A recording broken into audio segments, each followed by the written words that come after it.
Alex Not Insane Jones is going to say something very funny here.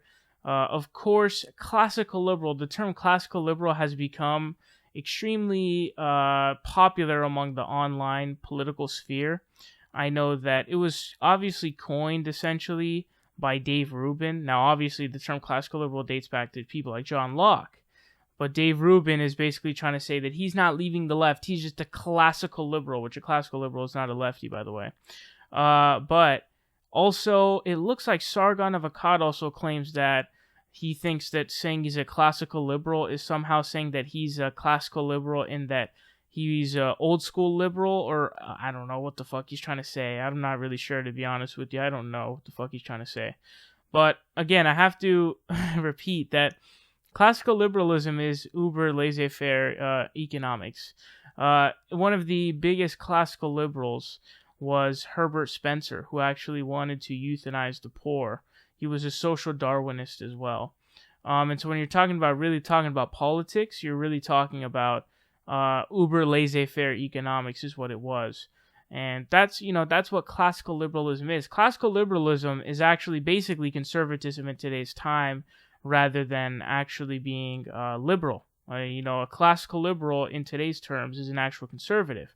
But let's see what Alex Jones labels himself as. Check it out. I am your host, promoting Americana libertarian classical liberal ideas. This is pretty hilarious for quite a few reasons.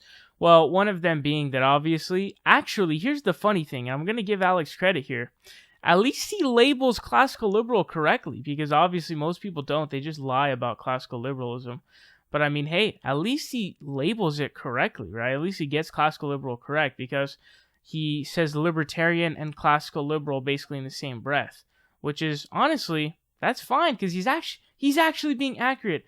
I never thought I'd say this, but he's more accurate than both Dave Rubin and Sargon of Akkad are in that statement, because he's using the terms classical liberal and libertarian both in the same breath, which is the way you're supposed to do it, because they're essentially the same exact thing. They're pretty much the exact same thing. And so Alex is actually getting that correct. But the other thing that's funny is him claiming that he's a classical liberal can maybe be something bad for them, because I think some of them don't want that on their rep or on the classical liberal board. And so that's something funny to bring up, I guess. But I don't think Dave Rubin would dislike it all that much, because Dave Rubin, if you didn't know, he was actually on InfoWars. He did an interview on there, which is fucking insane, right? I mean, the guy who's supposed to be, BuzzFeed is this and MSM is bad, and CNN and all this stuff, fake news, and then you're going on the worst news site in all of history. You're going on InfoWars, which is, I don't understand how your hypocrisy meter doesn't go off to a level of 9,000 and beyond. It doesn't make any sense, does it to you guys?